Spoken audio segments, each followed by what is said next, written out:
सबको जैन जी परमेश्वर सबको महान और परमानेंट आशीष दे।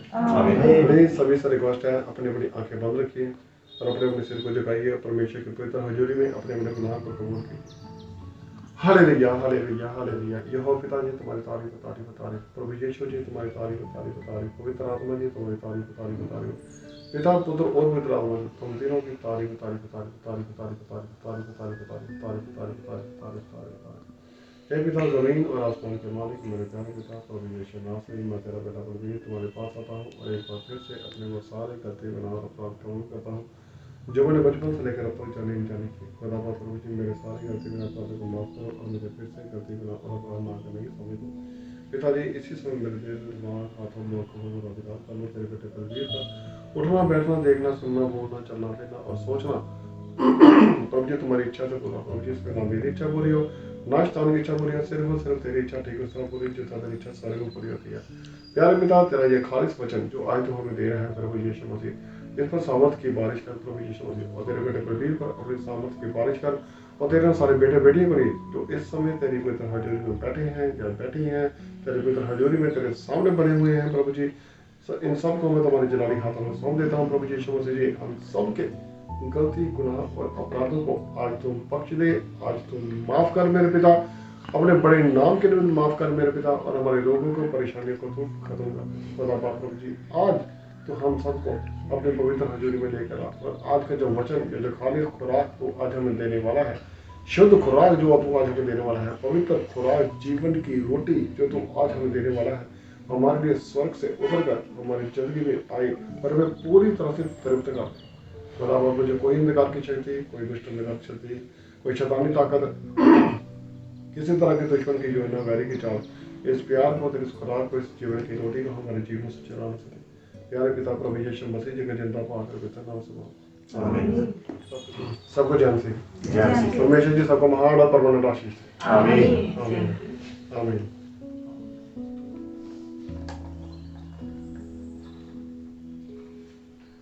चलो आज चलते हैं परमेश्वर की पवित्र हजूरी में और अपने आप को तैयार करते हैं उस खुराक के लिए, उस जीवन की रोटी के लिए जो आज प्रभु यीशु मसीह जी जो परमेश्वर जी हमें देने वाले हैं। हम उस रोटी को आज अच्छी तरह से खाने वाले हैं, पकाने वाले हैं। आज ऑफिस से छुट्टी होने से पहले जब मैं कुछ देर के लिए हमेशा की तरह वचन पढ़ रहा था तो वचन में मेरे सामने एक टॉपिक आया कि प्रभु यीशु मसीह जैसे पढ़ते हैं वो डॉक्टरों का डॉक्टर है, क्योंकि मेरे पास लगातार पिछले कुछ दिनों में बहुत सारे ऐसे केसेस आए हैं जिनमें किसी को पैरालाइज है, किसी को हार्ट की प्रॉब्लम है, किसी को आंखों की प्रॉब्लम है और बहुत सारे जन ऐसे हैं जिनको पेट की प्रॉब्लम है। बहुत सारे रोगी ऐसे हमारे पास आए कि उनके लिए प्रार्थनाएं की मैंने कई बार रात को 2-3 इतना बजे तक भी मैं लेट होकर उनके लिए प्रार्थनाएं की। तो आज जब मैं वचन पढ़ रहा था तो मेरे मन में यही बातें घूम रही थी कि प्रभु जी तू डॉक्टरों का डॉक्टर है। मैंने अपनी लाइफ में बहुत बार देखा कि खाना तो हम रोज खाते हैं, नहाते भी हम रोज हैं, कपड़े भी हम रोज बदल देते हैं। आज खाना खाने के बाद हमें कल फिर भूख लगती है, आज नहाने के बाद हमें कल फिर हम पर मिट्टी पड़ती है। अगर हम बात करें दुनिया के सबसे महंगे साबुन की, सबसे महंगा साबुन वो कौन सा हो सकता है? अगर इंडिया में बात करें तो कोई बोलता है कि डव बहुत महंगा है, बढ़िया साबुन है, काफ़ी अच्छा साबुन है। अगर मैं किसी से बात करूं तो उससे भी महंगा तो कोई हो सकता है किसी बड़े ब्रांड का या कोई अमेरिका से आए हुए किसी प्रोडक्ट का या वर्ल्ड का सबसे महंगा साबुन भी अगर हम ले लें जिसकी कीमत हज़ारों में हो तो भी वो फेल हो जाता है। क्यों? अगर आज हम उससे नहा लें तो उसकी गारंटी है कि वो हमें साल तक शुद्ध रख सके। क्या वो साबुन ऐसा है कि आज हमने नहा लिया है, हमारे शरीर से मैल उतर गई है तो हमें एक साल तक नहाने की जरूरत ना पड़े? ऐसा कभी नहीं हो सकता। हमें फिर से नहाना पड़ेगा, हमें फिर से साफ होना पड़ेगा। जो सबसे उत्तम साबुन है जो हमारी जिंदगी में है वो है प्रभु यीशु मसीह का पवित्र नाम, जो हमारे रोगों को साफ कर देता है, हमारे पापों को माफ कर देता है। और प्रभु का वचन कहता है मैं तुझे धोकर पाक साफ और शुद्ध करूंगा। तेरा पवित्र लहू हमें बिल्कुल पाक साफ और शुद्ध करता है। और जब मैं वचन पढ़ रहा था तो मैंने देखा कि प्रभु यीशु मसीह ने हर तरह की सिकनेस को, हर तरह की बीमारी को, लगभग जितने भी तरह के रोगी उनके पास आए उन्होंने सबको चंगा किया। उन्होंने मुर्दों को भी जिंदा किया, अंधों को भी आंखें दी, कई लंगड़ों को जला दिया, कोड़ियों को भी शुद्ध किया, बीमारों को भी चंगा कर दिया। दुष्ट आत्माएं जिनको जकड़ी हुई थी प्रभु ने उनको भी ठीक कर दिया। तो प्रभु ने एक ऑलराउंडर काम किया। मुर्दे को जिंदा करना परमेश्वर के अलावा कोई नहीं कर सकता। रोगी को चंगा करना डॉक्टर का काम है। कोड़ी को शुद्ध करना एक वैद्य का काम है। वैद्य, हकीम, डॉक्टर आज की लैंग्वेज में सेम वर्ड है।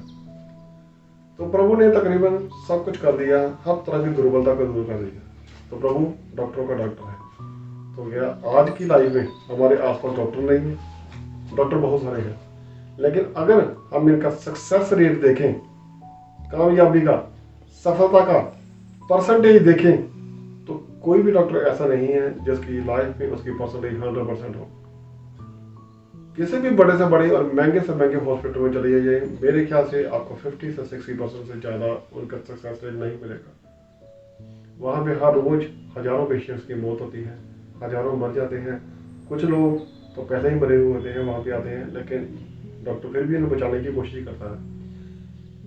मैं उन पेशेंट्स की बात कर रहा हूँ जो पुराने एडमिट है, बहुत देर से एडमिट है। इतनी सारी स्टडी की होती है उन्होंने, इतने बड़े बड़े हॉस्पिटल, इतने इंटेलिजेंट डॉक्टर, इतनी जबरदस्त टेक्नोलॉजी, लेकिन फिर भी वो बोले आई एम सॉरी, हम इसे नहीं बचा सके। उनका सक्सेस रेट 100% नहीं है। 100% सक्सेस रेट है जीसस का। और 99% लोग जीसस के पास तब आते हैं जब वो उनकी हदें खत्म हो चुकी होती हैं और डॉक्टर जवाब दे चुके होते हैं। मेरी अपनी लाइफ में बहुत सारे ऐसे केसेस आए हैं जब पर्सन मर चुके थे, और बहुत सारे ऐसे केस आए हैं जब वो कुछ लोग वेंटिलेटर पे थे, तो आज भी वचन जिंदा वचन कहता है, वचन बयान करता है, परमेश्वर से कहता है कि जहाँ इंसान की हाथ खत्म हो जाती है वहाँ परमेश्वर की हाथ शुरू होती है। तो प्रभु डॉक्टरों का डॉक्टर है। ये सब मैं आज वचन में पढ़ रहा था। तो मुझे अक्सर, जैसे मैं कई बार बात करता हूँ, मेरी कुछ नेचर भी थोड़ी गर्म भी है, ठंडी भी, तो मुझे जोक याद आ गया। हमारे स्कूल में हमारे प्रोफेसर साहब लोग सुनाया करते थे कभी कभी कि एक डॉक्टर था, उनके पास एक पेशेंट आया, उसे कोई ऐसी बीमारी लगी हुई थी जिसका इलाज नहीं था, बच नहीं सकता था। तो डॉक्टर को उसने बोला, डॉक्टर साहब मैं बच तो जाऊंगा ना? कहता देखो, लगभग 100 में से एक मरीज, एक पेशेंट बचता है इस बीमारी में, लेकिन तुम्हारी गारंटी है कि तुम बच जाओगे। कहता जी मेरी कैसे गारंटी है, मैं कैसे बच जाऊंगा?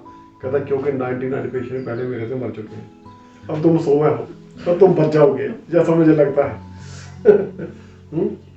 तो सक्सेस रेट हमारा कितना है? डॉक्टर का सक्सेस रेट क्या है? मेरे ख्याल से डॉक्टर अच्छे हैं, लेकिन 100% किसी का नहीं है, जीसस को छोड़कर, अगर डॉक्टरों के डॉक्टर की बात की जाए तो। ठीक है, तो एक बार की बात है, मुझे एक और स्टोरी याद आ रही है। एक छोटा सा बच्चा था, आई थिंक हम बोल सकते हैं कि 6th या 5th स्टैंडर्ड का बच्चा, जो स्कूल में पढ़ा करता था। उसे हार्ट में बहुत पेन हुई, तो उसे एक डॉक्टर के पास ले गए। तो डॉक्टर उसका चेकअप कर रहा था, तो डॉक्टर ने देखा कि इसकी हार्ट की ओपन हार्ट सर्जरी करनी पड़ेगी। आज मैं ये बात इसलिए बोल रहा हूँ कि आज हम भी देखना चाहते हैं कि हमारे हार्ट के अंदर क्या है, हमारे दिलों के अंदर क्या है। परमेश्वर का दिलों और गुर्दों को जानने वाला परमेश्वर है। हमने शुरू में देखा है कि बहुत बार हमने जिक्र किया इस बात का, जब हम छोटे थे स्कूल में पढ़ा करते थे, तो अक्सर बोलते थे कि परमेश्वर कहाँ पे है, वो खुदा कहाँ पे है? कहते हैं वो हर जगह पे है। कोई ऐसी जगह जहाँ पे नहीं है? नहीं, वो परमेश्वर हर जगह पे है, हर जगह पे परमेश्वर है। मैंने पूछा कहाँ पे परमेश्वर है? परमेश्वर हर जगह पे है, हर जगह पे परमेश्वर है। अगर थोड़ा सवाल को हम घुमा के पूछें, कोई ऐसी जगह जहाँ परमेश्वर नहीं है? कोई तो जगह होगी। कहते नहीं, ऐसी कोई जगह नहीं है। हाँ, एक जगह है, ऐसी जगह है। वो जगह कौन सी है? वो हमारा दिल है, जहाँ परमेश्वर नहीं है। आज 90% लोगों के दिल में परमेश्वर नहीं है। 90% नहीं, चलो 10% लोगों के दिल में परमेश्वर नहीं है। आप जितने लोग देख रहे हैं, इन सब में परमेश्वर है। जो नहीं देख रहे हैं उनमें से कुछ के दिल में नहीं, आप सब में है 90%। या अगर हम बोलें कि परमेश्वर अगर कहीं किसी जगह पे नहीं है, तो वो कुछ लोगों का दिल है, जहाँ वो परमेश्वर को भूल चुके हैं और अपने गलत और बुरी संगति में फंसे हुए हैं। उन्हें परमेश्वर का भी डर नहीं है, चोरी करते हैं, हत्या करते हैं, चाहे वो किसी भी पेशे का क्यों ना हो। चाहे डॉक्टर हो, वकील हो, कुछ भी हो, उन्हें डॉक्टर नहीं है, तो परमेश्वर उनके दिलों में नहीं है। तो वो डॉक्टर जब उस बेटे के बच्चे का चेकअप कर रहा था तो उसे लगा कि इस बच्चे का कल हमने शायद ओपन हार्ट सर्जरी करनी पड़ सकती है। तो आज जो हो रहा है हमारी ज़िंदगी में, आज जो वचन पढ़ रहे हैं, तो ये एक तरह की ओपन हार्ट सर्जरी है हमारी। आज हम देखेंगे हमारे दिलों में क्या है। परमेश्वर आज हमारे दिल को खोलने वाला है। उसने उस बच्चे को चेकअप किया अच्छी तरह से। उसने बच्चे को बोला, बेटा तुम्हें डरने की जरूरत नहीं है, कल हम तुम्हारे दिल को पूरा खोल देंगे और फिर उसको उसके अंदर जो प्रॉब्लम है उसे बाहर निकाल देंगे। तो वो बच्चा, छोटा सा बच्चा था, उसे बोलता है आप मेरे दिल को पूरा खोल देंगे? कहते हाँ। कह रहा देखना, ध्यान से देखना मेरे दिल को। कहता क्यों? कहता जब आप दिल को खोलेंगे उसमें आपको जीसस नजर आएंगे। हाँ बेटा ठीक है, तो कल जब हम तुम्हारे दिल को खोलेंगे उसके अंदर जो प्रॉब्लम होगी ना तो हम उसे निकाल देंगे। तो कहता पर जीसस भी तो वहाँ होंगे ना, आप उनको नहीं निकाल देना, आप ध्यान से प्रॉब्लम को निकालना। कहता बेटा नहीं, ऐसा नहीं होता।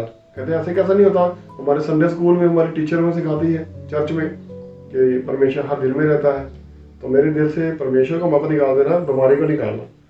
तो जब वो अंदर गया तो डॉक्टर बहुत जोर जोर से रोया, बहुत जोर जोर से रोया कि परमेश्वर तुमने इस बच्चे को ऐसा क्यों कर दिया। क्योंकि डॉक्टर जानता था कि इसके हार्ट में एक ऐसी बीमारी है जो ठीक नहीं होगी, ये लड़का मर जाएगा, हो सकता है ऑपरेशन के दौरान ही मर जाएगा। तो वो डॉक्टर बहुत जोर जोर से रो रहा था। तो उसे परमेश्वर की आवाज़ आई और बोल रहा था, जीसस तुमने इसे ऐसा क्यों बनाया, एक बच्चे की लाइफ में ऐसा क्यों हो रहा है, तो उसे ठीक क्यों नहीं कर देता। तो परमेश्वर ने बोला, ये भी मेरी एक भीड़ है, शीप, जो पहले भी मेरे साथ थी, मेरी भीड़ थी, अब भी मेरी भीड़ है, कल भी मेरी भीड़ रहेगी। जो जन दुनिया में आया है इसकी रिटर्न टिकट पक्की है, इसमें जाना है। लेकिन धन्यवाद उस परमेश्वर का, उस इंसान के लिए जिसके दिल में परमेश्वर है। जब परमेश्वर हमारा न्याय करेगा तो हमारे दिल के अनुसार करेगा। इंसान मर रहा होता है, उसका दिल कहीं और होता है। तो हमारे दिल में अगर परमेश्वर है तो हमें चिंता करने की जरूरत नहीं है। तो इसके लिए हम चलते हैं स्टोरी के बाद योएल नबी की किताब पे, उसका अध्याय 2 नंबर और वर्ष 12 से लेकर 17 तक।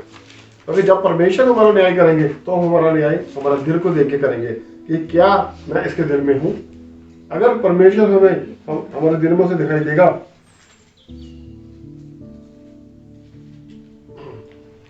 तो हम परमेश्वर के साथ जिंदा उठाए जाएंगे। जोएल नबी की किताब उसके 2 नंबर अध्याय में वर्ष 12 से लेकर 17 तक। तो भी यहोवा की ये वाणी है, हाँ, अभी भी सुनो, अभी भी सुनो, अपना मन फिराओ। बहुत सारे लोग ऐसे हैं जो परमेश्वर के पास सिर्फ तभी आते हैं जब उन्हें जरूरत होती है, और जब उनका मसला हल हो जाता है तो वो पीछे हट जाते हैं। अभी परसों की बात है, मैं जब वचन पढ़ रहा था तो हम बातें कर रहे थे, मेरे पास एक सिस्टर आए हुए थे। तो अगर जैसे मैं यहाँ पे खड़ा हूँ, यहाँ पे खड़े हैं, मेरी जगह आप अपने आप को खड़ा कर सकते हैं। अगर आप खड़े खड़े यहाँ से गिर जाएं तो आपको कितनी चोट लगेगी? मेरे ख्याल से कोई खास नहीं लगेगी। आप बशर्ते आपके सिर पे कोई सोफा या फिर पास पड़ा फर्नीचर ना लग जाए, अदरवाइज आपको ज़्यादा चोट नहीं लगेगी। अगर आप इस जगह से लगभग 5 फुट ऊपर, जितनी एक बेड की ऊंचाई होती है, या 3 फुट, अगर वहां से गिरेंगे तो पॉसिबिलिटी है कि चोट थोड़ी ज़्यादा लगेगी, सर भी फट सकता है। लेकिन अगर आप बेड की सीट की ऊंचाई तक अगर 6 फुट तक ऊंचाई से गिरेंगे तो चोट और भी ज़्यादा लग सकती है। लेकिन अगर आप इस छत की ऊंचाई से गिरेंगे, 12 फुट 13 फुट की ऊंचाई से गिरेंगे, तो मेरे ख्याल से चोट ज़्यादा सीरियस होगी। और अगर हम इसको डबल कर लें तो शायद बचना भी मुश्किल हो जाएगा। तो हम जब जब गिरते हैं, गिरने में प्रॉब्लम नहीं है, जितनी ऊंचाई से गिरते हैं चोट उतनी ज़्यादा लगती है। जब हम परमेश्वर के पास आते हैं तो उस समय हम गिरे हुए होते हैं, हम ऑलरेडी छोटी छोटी चोटें खाकर जख्मी हो चुके होते हैं।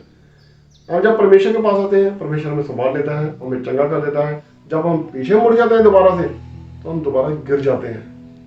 अब ये नहीं कि दोबारा प्रॉब्लम नहीं आएगी, प्रॉब्लम तो आएगी।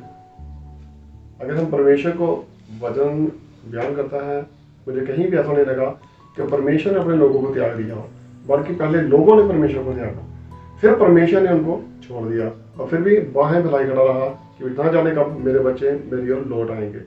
तो हम जब भी गिरेंगे जब हम विश्वास करेंगे परमेश्वर के बहुत करीब आ जाएंगे, पहले से थोड़ा आगे, लेकिन जब गिरेंगे तो हमें इतनी ज़्यादा चोट लगेगी कि उस लेवल पर पहुंचने के लिए हमें बहुत टाइम लग जाएगा, वक्त लगेगा। जब जब गिरेंगे चोट लगेगी। तो अगर हम विश्वास करके परमेश्वर से शिफा लेकर पीछे मुड़ जाएंगे तो हमें इसका भी फल देना पड़ेगा, ये भी पलटा चुकाना पड़ेगा हमें। परमेश्वर इसका फैसला करेगा। तो हम योएल नबी की किताब पढ़ रहे थे, परमेश्वर कहता है कि अपना दिल कठोर ना करो। अगर आज तुम अपना दिल कठोर ना करो, हाँ जी प्लीज फिर से देखिए। तो भी यहोवा की ये वाणी है, ये यहोवा की वाणी है मेरे लिए। अभी भी सुनो, अभी भी मेरी सुन लो। उपवास के साथ हाँ जी, रोते पीटते अपने पूरे मन से हाँ। फिर कर मेरे पास आओ। उपवास के साथ। कुछ लोग फास्टिंग करते हैं, कुछ लोग नहीं करते हैं। जो जितना दुखी है, जितना परेशान है, उतनी ज्यादा मेहनत करता है, परमेश्वर से प्यार करने की कोशिश करता है। बहुत सारे जन फास्ट रखते हैं। सिर्फ फास्ट मत रखो, परमेश्वर कहता है। मैं ये नहीं कहता फास्ट ना रखो, मैं कहता हूँ सिर्फ फास्ट मत रखो। फास्ट के साथ साथ हमें क्या करना पड़ेगा? हाँ जी, परमेश्वर कहता है मेरी ओर आओ। हाँ जी, उपवास के साथ रोते पीटते हाँ। अपने पूरे मन से फिर कर मेरे पास आओ। पूरे मन से। आज की डेट में ना बहुत सारे लोग व्हाट्सएप चलाते हैं, चैटिंग करते हैं। मैं उसमें कोई गलत बात नहीं बोल रहा कि नहीं करनी चाहिए, करो जितनी मर्जी करो। इसके कुछ फायदे भी होते हैं, वो आपको पता है। चैटिंग के कुछ फायदे होते हैं व्हाट्सएप चलाने के, आपको पता है। तो वो जब चैटिंग करते हैं ना, तो ज़्यादातर वो हिंदी में चैटिंग करते हैं, लिखते तो इंग्लिश में, लेकिन उनके वर्ड्स कुछ ऐसे होते हैं कि जैसे वो मैं कल आऊँगा या आऊँगी, तो इंग्लिश में देते हैं कि AL कल आऊँगा, है ना, ऐसे वर्ड यूज़ करते हैं। तो अगर उन्हें पूरे को इंग्लिश में लिखना हो तो कैसे लिखेंगे? उसका स्पेलिंग क्या लिखेंगे? कुछ लोग बोलते हैं POORE पूरे, पर ये तो पुअर हो गया। तो कुछ नहीं लिखेंगे PURE पुअर, या प्योर हो गया। अब हम पूरे को कैसे पढ़ते हैं? प्योर पढ़ते हैं या पुअर पढ़ते हैं, ये हम पर डिपेंड करता है। परमेश्वर का वचन क्या कहता है? पूरे मन से। अगर हमने यही वचन किसी को लिख के भेजना हो, आजकल इजी है, स्क्रीनशॉट लो भेज दो। अगर हमने लिख के भेजना हो कि वचन ऐसा कहता है, तो हम क्या लिखेंगे? POORE या PURE? मेरे ख्याल से PURE प्योर वर्ड है, ऐसे लिखना है, ऐसे लिखना है। और POORE पूरे, ये पुअर वर्ड है। तो हम प्योर हैं या पुअर हैं, ये पहले हमें लिखना है। हम प्योर हैं। हाँ जी, देखिए प्लीज। अपने वस्त्र नहीं, हाँ, अपने मन ही को फाड़ कर अपने परमेश्वर यहोवा की ओर फिरो। अपने कपड़े फाड़कर मेरे पास मत आओ, कंगाल तो तुम हो, रोते हुए तुम फास्ट रखकर रोते हुए, और इस हालत में मेरे पास आते हो कि जैसे तुम जैसा दरिद्र कोई नहीं है। कपड़े फाड़कर मेरे पास मत आओ, दिल फाड़कर मेरे पास आओ, अपने परमेश्वर के पास आओ। हाँ जी, अपने वस्त्र नहीं, अपने मन ही को फाड़ कर अपने परमेश्वर यहोवा की ओर फिरो, क्योंकि वह अनुग्रहकारी, दयालु, विलंब से क्रोध करने वाला, करना निधान और दुख देकर पछताने हारा है। क्योंकि ये परमेश्वर की खासियत है कि वो करुणा निधान, दुख देकर पछताने वाला है। पहली बात तो परमेश्वर किसी को दुख नहीं देता, लेकिन हम परमेश्वर को दुख जरूर देते हैं।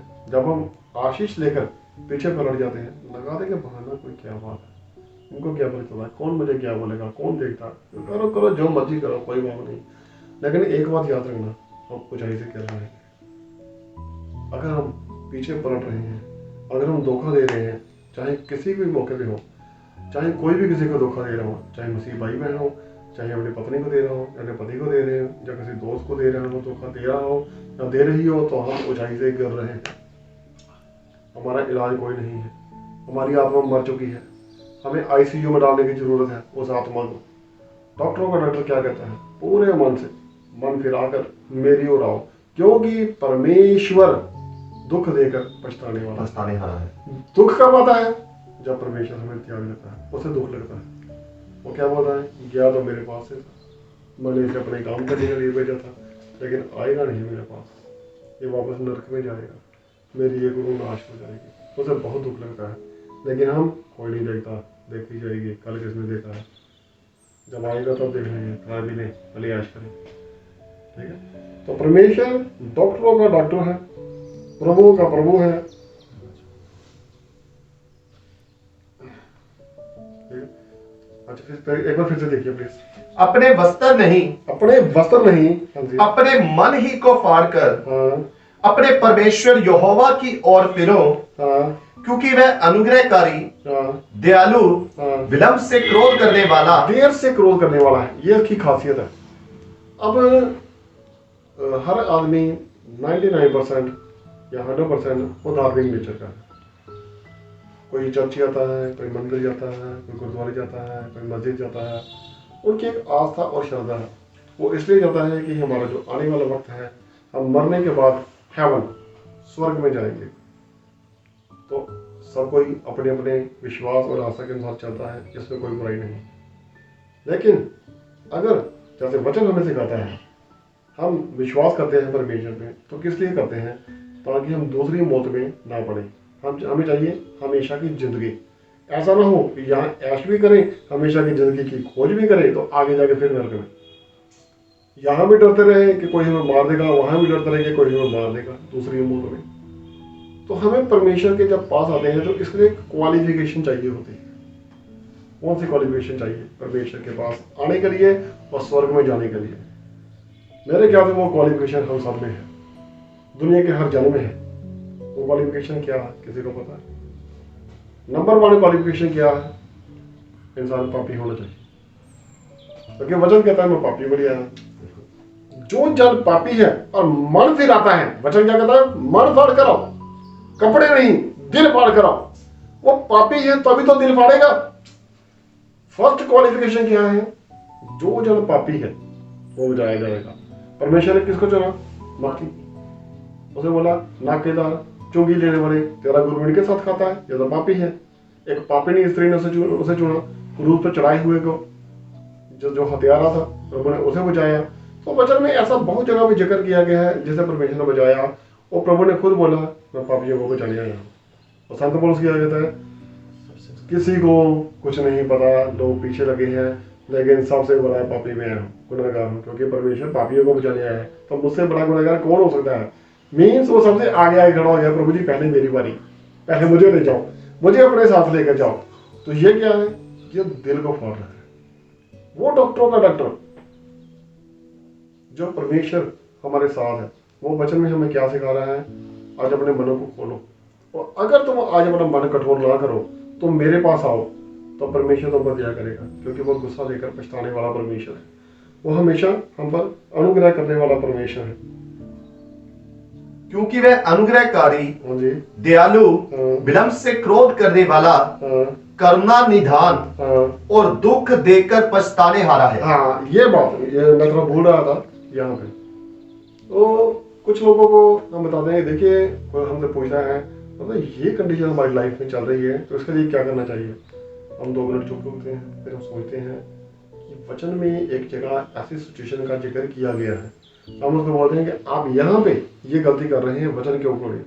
वो कहते हैं नहीं, हम ना इस पास्टर के पास नहीं जाएंगे, इस ब्रदर के पास नहीं जाएंगे, किसी दूसरे के पास चलते हैं, ये तो हमारी गलतियाँ निकाल रहा है। ठीक है, आपकी मर्जी है, मैंने अपने बात से कुछ नहीं बोला। जो वचन में लिखा था आपने पूछा, हमने बता दिया। विश्वास करना ना करना ये तो आप पे डिपेंड करता है। डॉक्टर पता लेने से बीमारी का हल नहीं होगा। आप किसी भी चर्च में जाइए, कहाँ भी जाइए, वही प्रभु यीशु मसीह यहाँ भी है, वही वहाँ पे।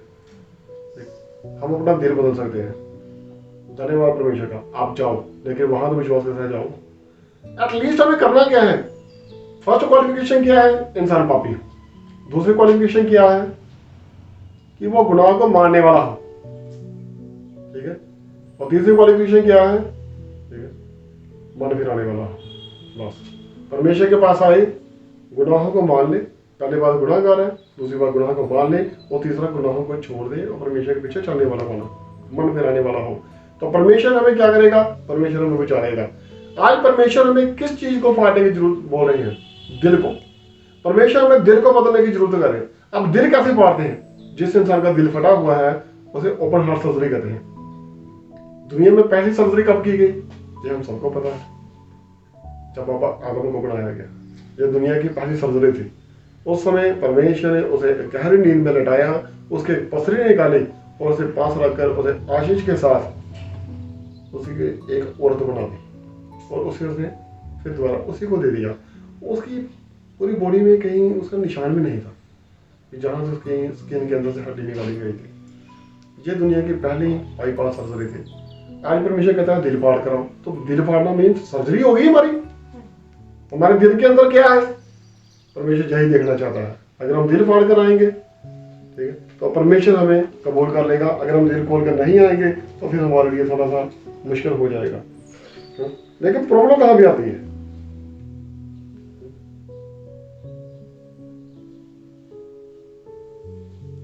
प्रॉब्लम कहाँ पे आती है, हम अपना दिल नहीं फाड़ते, हम दुखी रहते हैं, लेकिन परमेश्वर को ज़्यादा दुख होता है, क्योंकि वो ये चाहता है कि हम अपने गुनाह को कबूल कर लें, परमेश्वर हमें बख्श दे। वो दुख देकर पछताने वाला परमेश्वर है। उत्पत्ति में अभी अभी हम इसका जिक्र कर रहे थे। उत्पत्ति देखना प्लीज, 8 नंबर अध्याय के से उसके 20 और 21 वर्ष से, कि परमेश्वर दुख देकर पछताने वाला है। नूह के समय में भी तब नूह ने यहोवा के लिए एक वेदी बनाई और सब शुद्ध पशुओं और सब शुद्ध पक्षियों में से कुछ कुछ लेकर वेदी पर होम बलि चढ़ाया। इस पर यहोवा ने सुखदायक सुगंध पाकर सोचा, मनुष्य के कारण मैं फिर कभी भूमि को शाप न दूंगा। परमेश्वर को दुख लगा। जब परमेश्वर हाथ उठाता है तो कोई नहीं बच सकता। आखिरी वक्त तक नूह रोता रहा, जहाज बनाते वक्त रोता रहा कि परमेश्वर जल पर ले आएगा, सब खत्म हो जाएंगे, तुम लोग विश्वास करो। और परमेश्वर धीरज रखकर लगभग 100 साल तक बैठा रहा। और जब उसने सोचा कि नहीं, कोई धर्मी नहीं है, जब समस्या आती है नेचुरल, तो इंसान तो फिर भी ठीक हो जाता है। धूप लग गई, गर्मी लग गई, शैतानी ताकत ने अटैक किया, परमेश्वर ठीक कर देगा। लेकिन जब मारने को परमेश्वर आ जाए तो उसे कोई नहीं बचा सकता, कुछ नहीं हो सकता। आखिरी वक्त तक, नूह के जहाज चलने तक लोग शादियां करते रहे, दावतें उड़ाते रहे, खाने पीने में, सौदे, व्यापार, बिजनेस में लगे रहे, लेकिन नूह की किसी ने नहीं सुनी। और जब नूह के कारण परमेश्वर ने दोबारा दुनिया को बचाया, नहीं, एक है जन्म जिसके द्वारा दुनिया बचाई जानी चाहिए, तो उसके बाद उसने कुछ बेटे परमेश्वर को चढ़ाई। हाँ जी। यद्यपि मनुष्य के मन में बचपन से जो कुछ उत्पन्न होता है वह बुरा ही होता है। परमेश्वर ने कहा, अब से मैं फिर से कभी दुनिया पर जल प्रलय नहीं करूंगा।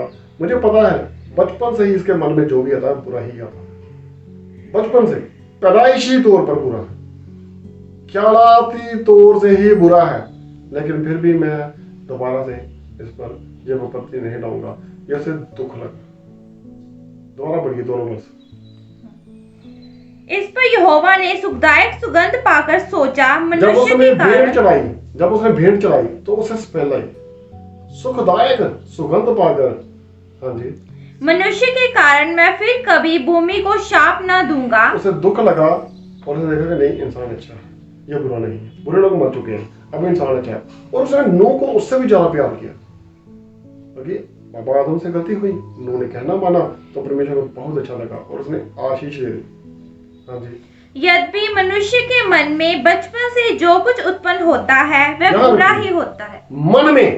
मन क्या होता है? दिल। जो भी कुछ पैदा होता है बचपन से बुरा ही आता है। छोटे छोटे बच्चे हमने देखा है इतनी बड़ी गलतियां करते हैं, इतने गलत काम कर जाते हैं, गालियां निकाल जाते हैं, कितना कुछ बोल जाते हैं, मुझे नहीं पता वो कहाँ से सीखाते हैं। स्कूल में जाते हैं, कोई घर से उनके पेरेंट्स बोल देते हैं कि बच्चा किसी का अगर वो पेंसिल ली है, इरेजर गलती से लिया है, तो कल उसे वापस करना है, उसे अच्छी शिक्षा देते हैं। पता नहीं फिर भी दुनिया में इतने चोर कहाँ से आ रहे। हर किसी को अच्छी शिक्षा दी गई है, फिर भी वो मन में ये बातें अपने आप आ जाती हैं। कुछ लोग जेलसी करते हैं। मुझे याद है, मैं आज से लगभग 6-7 साल पहले की बात है, एक मैं शहर में गया, तो उन्होंने मुझे बताया कि ये छोटे छोटे बच्चे हैं, देखो कितनी इनके मन में बातें आ जाती हैं। उसने बोला कि, मैंने बोला जी कैसे? तो कहते जी इसके हमने एक नई अलमारी कपड़े रखने के लिए दी है।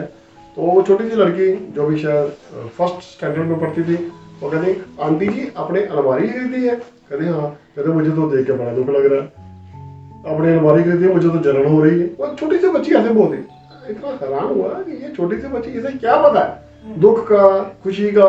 नहीं, हमारे पास नहीं है, तो मुझे दुख लग रहा है। उसके मन में जो आया वो बोल दिया। तो परमेश्वर क्या बोलता है? दिल फाड़ करो। दोबारा से पढ़िए वही 13 और 14 में जो हम पीछे देख रहे थे, योएल नबी में। तो भी यहोवा की ये वाणी है, हाँ जी, अभी भी सुनो। अभी भी मौका है, अभी वक्त है, मेरी सुन लो, परमेश्वर बोलता है। हाँ जी, उपवास के साथ रोते पीटते अपने पूरे मन से हाँ जी। फिरकर मेरे पास आओ। हाँ। अपने वस्त्र नहीं, अपने मनों को फाड़कर मनों को फाड़ कर मेरे पास आओ। और वचन दूसरी चीज यहाँ पे क्या बोली गई? पूरे मन से, प्योर मन से या पुअर मन से, हमें कैसे आना है ये हमने देखना है। अगर हम पूरे मन से नहीं जाते तो हम पुअर मन से जाते हैं, अगर हम पूरे मन से जाते हैं तो प्योर मन से जाते हैं। डिपेंड करता है ना अभी, अब प्योर और पूरे दोनों बार सेम देखने को लगते हैं। हम कैसे जा रहे हैं, प्योर या पुअर? मेरे ख्याल से प्योर है ना, हम प्योर मन से जा रहे हैं। आज की डेट में मुझे हमारे से चाहते हैं, हाँ जी भाजी पूरे मन से। नहीं मेरे कहना होता कि अच्छा हाँ आप वचन शेयर करते हैं ना तो पूरे मन से करते हैं, प्योर मन से, पूरे मन से, प्योर मन से, ठीक है। तो वचन क्या बोलता है? पूरे मन से मेरे पास आओ। अब पूरे कितने होते हैं? पूरे का मतलब क्या होता है? 25%, 25 से थोड़ा ज्यादा 50%। 50 का मीन्स क्या होता है? 50 बहुत होते हैं। और 75%, हाँ 99.99% को हम 100 गिनेंगे? नहीं। अगर कोई हमें चेक दे जिसकी अमाउंट हो 9,999.99 पैसे, तो कहते यार एक पैसा मेरे से ले लेना था। 100 तो पूरा टाइम तो कर देते, 100 तो कर देते पूरा। तो परमेश्वर पूरे का क्या मतलब है? 100%? या अगर आधा परसेंट कम हो तो चलेगा? नहीं चलेगा। 100%। अगर हमारे पास कोई ऐसी बहन है जो ऐसा भाई है जिसकी हाथ में आर्ट है, कला है जिसे हम बोलते हैं, कि आप किसी भी चीज को टुकड़े कर दो वो उसे बिल्कुल हूबहू दोबारा वैसा ही बना देगा जैसा वो पहले था। फॉर एग्जाम्पल एक को फूलदान है जिसे हम गुलदस्ता बोलते हैं, अगर मुझसे गिर जाए नीचे गिर गया उसके टुकड़े हो गए, ठीक है, तो वो सॉरी मुझसे जो गिर गया, वो बहन जो भाई बोलते हैं ये हमारे लिए मामूली बात है, हम इसे ठीक कर देंगे, लेकिन इसके लिए एक कंडीशन है कि मुझे टुकड़े सारे चाहिए। उन टुकड़ों का अगर एक छोटा सा हिस्सा भी ना मिला, 100% ना हुए, तो ये फूलना जचेगा नहीं, ये टूटा हुआ गिना जाएगा। लेकिन अगर टुकड़े सारे मेरे पास हैं तो ये 100% ठीक नजर आएगा। अगर एक हिस्सा भी रह गया तो लोग इसे बोलेंगे टूटा हुआ है। अगर ये एक वो हिस्सा भी मेरे पास है तो लोग इसे बोलेंगे फूलदान, इसे टूटा हुआ कोई नहीं बोलेगा। परमेश्वर क्या कहता है? पूरे मन से मेरे पास आओ, दिल फाड़ कर, दिल तोड़ कर मेरे पास आओ, मैं तुम्हें बचा दूंगा, क्योंकि मैं दुख देकर पछताने वाला हूँ। जिस तरह उसे नूह के वक्त में दुख लगा और उसने नूह से खुश होकर धरती पर आशीष दी। अभी ये भी कुछ देर पहले उसने बहुत जल बरसाया था, पूरी सृष्टि खत्म कर दी थी और एक जल भी नहीं बचा था। क्या उसके क्रोध की आग इतनी जल्दी ठंडी हो गई? क्योंकि वो दुख देकर पछताने वाला है। वो किसी को मारकर दुखी नहीं होता, मारने के बाद सुखी नहीं, खुश नहीं होता, उसे दुख लगता है। तो हमें क्या करना है? पूरे मन से, कैसे? प्योर मन से, जब पूरे मन से हमें परमेश्वर के पास आना है। पूरे का मीन और पूरी तरह से, ठीक है। मुझे याद है एक व्यवस्था सिखाने वाले की, अच्छा मुझे वचन याद आया, व्यवस्था भी है ना, शास्त्री जिसे बोलते हैं, फरीसी शास्त्री हुआ करते थे। तो वो उनमें से एक जीसस के पास आ गया सीखने के लिए कि मुझे स्वर्ग का राज्य पाने के लिए क्या करना चाहिए, अनंत जीवन पाने के लिए मुझे क्या करना चाहिए। तो जीसस ने उसे सिखाया। लिखना मत ही देखना प्लीज, उसका भाई नंबर दिया है।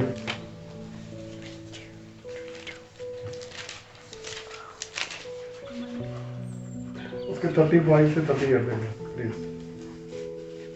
हे गुरु, व्यवस्था में कौन सी आज्ञा बड़ी है? कौन सी आज्ञा सबसे बड़ी है? ये आज हम देख रहे हैं हमारे दिल कितने परसेंट है? 25% है। हमारा परमेश्वर से प्यार कितना है? 25%। अब बोलते हैं नहीं प्रभु जी थोड़ा सा और ज्यादा, हमारा प्यार थोड़ा ज्यादा है। आप तो एस्टिमेट कर रहे हैं ना, हाँ जी, जब मैं बोलूँ आपका 50% है, आप बोलेंगे नहीं 50% काम है, थोड़ा और ज्यादा, थोड़ा सा और ज्यादा बढ़ाइए थोड़ा सा इसको। मैं सोचता हूँ शायद 100% नहीं है। कितना है? 75 ठीक है?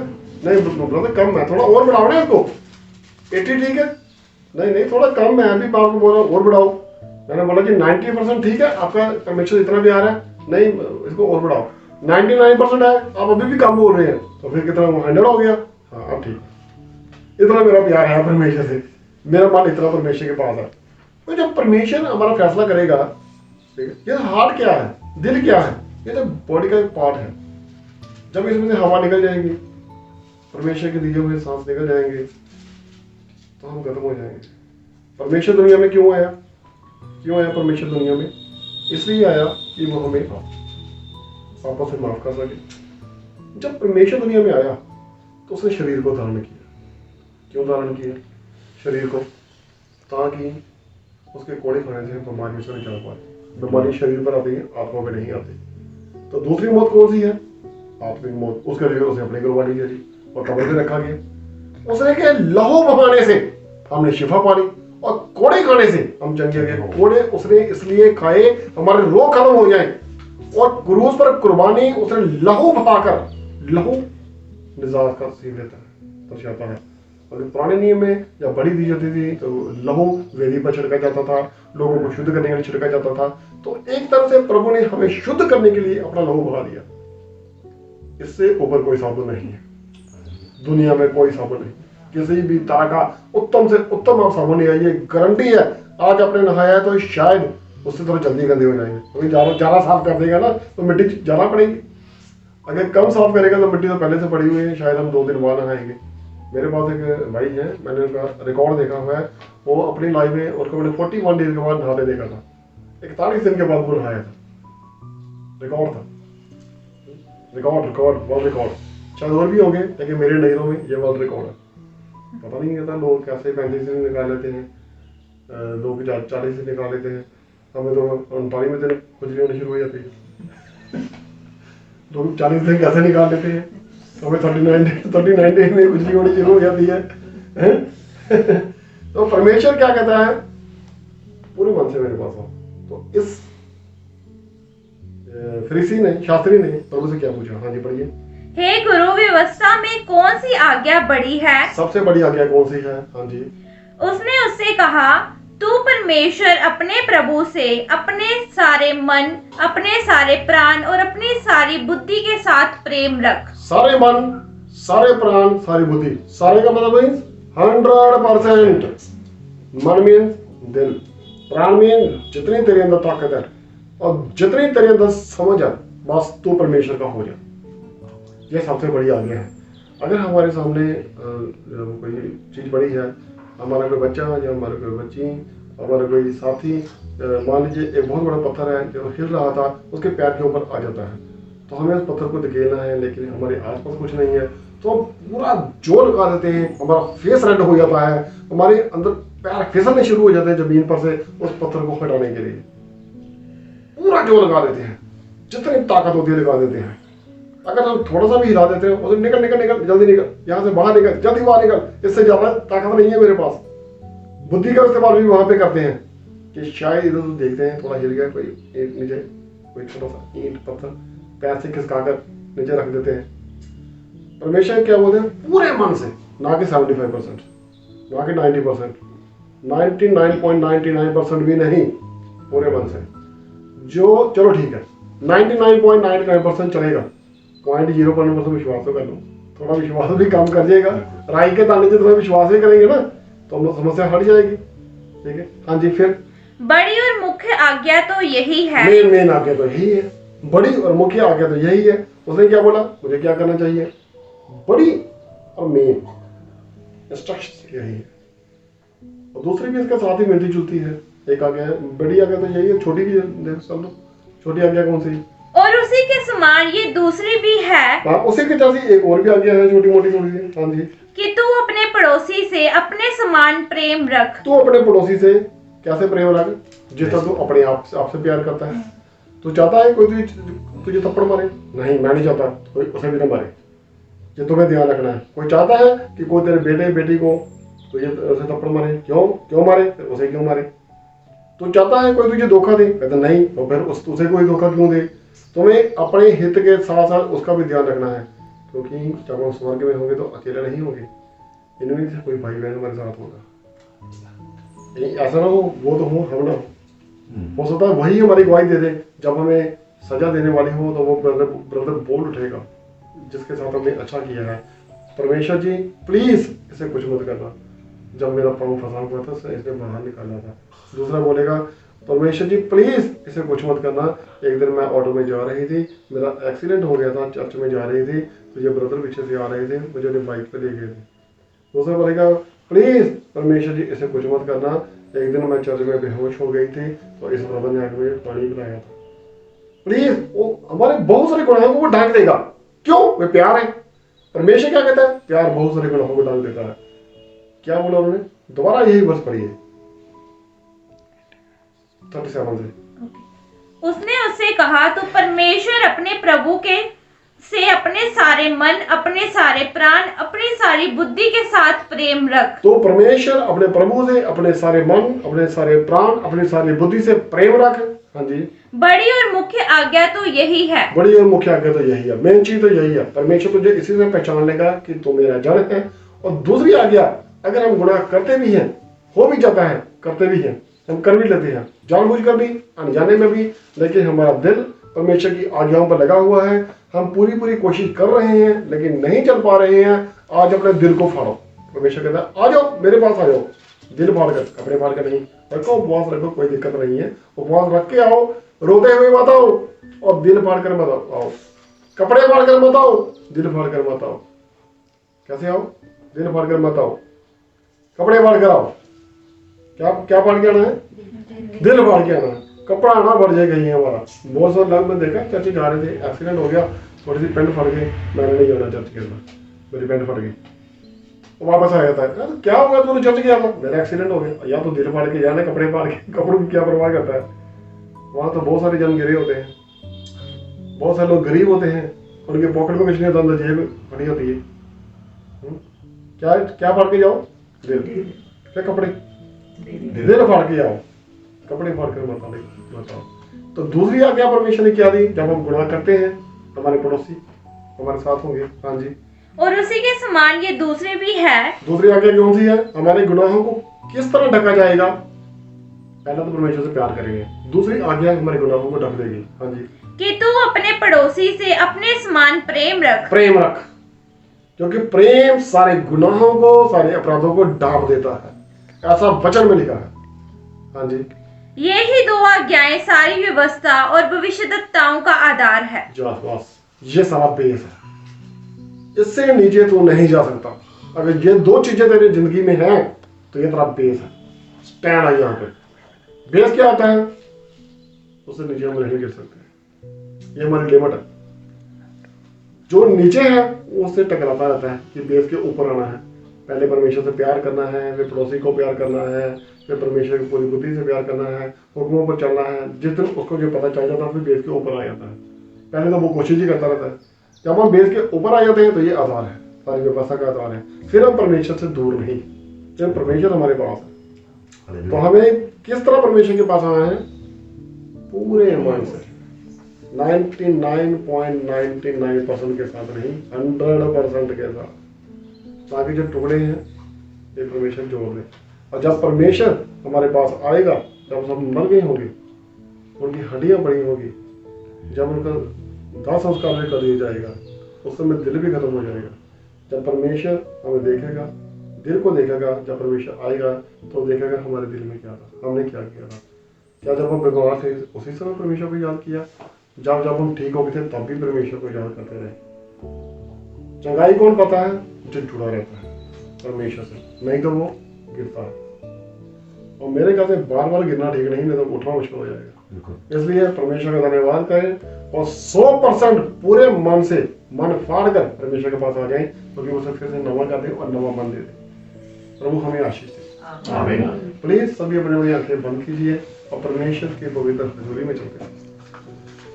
Hallelujah, hallelujah, hallelujah. यहोवा पिताजी, एक बार फिर से तेरा धन्यवाद आज के पवित्र दिन के लिए, सुंदर और समृद्ध दिन के लिए, इस आत्मिक खुराक के लिए, जीवन की रोटी के लिए जो आपने आज हमें खिलाई है मेरे पिता।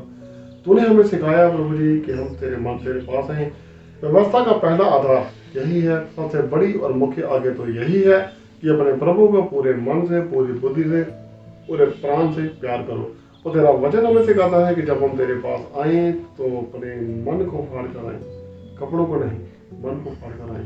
तेरा वचन हमें यही सिखाता है प्रभु जी कि जब हम तेरे पास आए तो पूरे दिल से तेरे पास आए, क्योंकि तू हमें दुख देकर पछताने वाला परमेश्वर है। किसी को दुख देकर तुझे खुशी नहीं होती, तो हमें हमेशा बचाने वाला परमेश्वर है। तेरा वचन कहता है कि अगर हमारा मन तेरी आज्ञाओं पर लगा रहेगा तो हम बचे रहेंगे, हम धर्मी बनेंगे। और दूसरी आज्ञा तूने हमें यही सिखाई कि तू सबसे प्यार कर।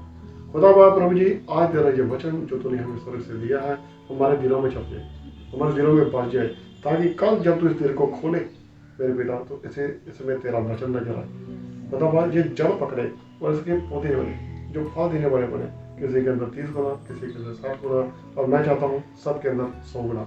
खुदा बाप तेरा ये वचन पूरी तरह से फल लेकर आए मेरे पिता, और कोई अंधकार की शक्ति, कोई बीमारी, कोई शैतानी योजनाएं और कोई दुष्ट अंधकार की शक्ति तेरे इस प्यार को, जीवन की रोटी को, इस वचन को, इस खुराक को हमारी जिंदगी से चलाने वाला ना बने, बल्कि तेरा वचन हमारी जिंदगी में सदा के लिए फल लाए। मेरे पिता, आज तो हमारे सिरों पर ऐसा आशीष भरा हाथ रखो प्रभु यीशु मसीह कि आज जितने तेरे बेटे बेटियां इस वचन को देख और सुन रहे हैं मेरे पिता, और जो मैं तेरा बेटा बलबीर तेरे सामने तेरे से तुमसे दुआ कर रहा हूँ, आपसे दुआ करता हूँ तेरे बेटे बलबीर के जीवन से, हमारे परिवारों से, और जितने तेरे बेटे बेटियां इस वचन को देख और सुन रहे हैं उन सबके जीवनों से आज हर तरह की गंदी, मजलूम, बीमारी, अंधकार की शक्ति, गरीबी, किल्लत, हर तरह की परेशानी, गम, बोझ, तकलीफें, समस्याएं और सारे घर के कलेश, लड़ाई, झगड़े, उनकी जड़ें प्रभु यीशु मसीह के जिंदा पाक तरफ से उखड़ जाए और आज से खत्म हो जाए। खुदा बाप प्रभु जी, और तेरा प्यार उसकी जगह पर आ जाए। तेरा वचन कहता है अपने पड़ोसी को अपने समान प्यार कर। मेरे पिता, जिनके घरों में प्यार नहीं है उन्हें पड़ोसी को कैसे प्यार करेंगे मेरे पिता। सबसे पहले तो इनके दिलों पर पूरा अधिकार कर ले जो आज इस वचन को सुन रहे हैं मेरे पिता। इनके घरों में शांति आए, तेरा प्रेम आए, ताकि तेरी इन मेष आज्ञाओं पर चलकर वो पड़ोसी को प्यार करें मेरे पिता, और तुझसे प्यार करने वाले बने। प्यारे पिता, सबसे पहली वाक्या यही है कि अपने पड़ोसी को प्यार कर, क्योंकि जो अपने भाई को प्यार नहीं करता वो परमेश्वर को प्यार नहीं कर सकता। ऐसा तेरा वचन कहता है खुदा बाप। आज तेरा प्यार हमारे अंदर बना रहे। इस समय तो हमारे बीच में हाजिर है मेरे पिता। जितने जन इस समय आज इस प्रार्थना को देख और सुन रहे हैं, सबके रोजी जान से और परिवारों से, रोजी रोजगार से, हर तरह की गरीबी, किल्लत और बीमारियां आज प्रभु यीशु मसीह के जिंदा पाक नाम से दूर हो जाए। और खुदा बाप प्रभु जी, आज इसी समय तो दोपहर का सूरज बनकर हमारे बीच में चमक, अपना जलाल हम पर चमका प्रभु यीशु मसीह जी। और खुदा बाप प्रभु जी, हम सबको अपनी संतान होने का अधिकार दे मेरे पिता। तेरी सामर्थ और अपनी आत्मा से इस तरह से भर दे मेरे पिता कि कोई अंधकार की शक्ति को, वैरी की योजना, किसी तरह की समस्या, परेशानी, किसी तरह की दुश्मन की योजना हम में से किसी के सामने खड़ी ना हो सके। बाकी आज हम सबको ऐसी सामर्थ अपनी आत्मा से भर दे कि हम तेरे बच्चे तेरा नाम लेकर तुझसे भी बड़े बड़े काम करें, जब तेरा वचन हमें सिखाता है मेरे पिता। और जब तेरी आमद ठहरे तो हम तेरे राज्य में धर्मी ठहरे, तेरे साथ स्वर्ग में जिंदा उठाए जाने वीरों पे ठहरे। एक बार फिर से अब जो हमारे बीच में अपना दोपहर का सूरज बनकर चमक, अपना मुख का प्रकाश हम सबके चेहरों पर चमका, अपना जलाल हमारे चेहरों पर चमका, अपने मुख का तेज हम सबको दे। तेरा अनुग्रह पर बना रहे। सारी इज्जत, सारी हिम्मत, सारा जलाल तेरी जिंदा पाक करके नाम को देते हैं, और अंधकार की शक्ति को आज हमेशा करके प्रभु यीशु मसीह की जिंदा पाक से खत्म कर देते हैं। प्यारे पिता प्रभु यीशु मसीह जी के जिंदा पाक करके नाम से आमीन। सबको जय से परमेश्वर जी सबको महान और परम बख्शे। आमीन।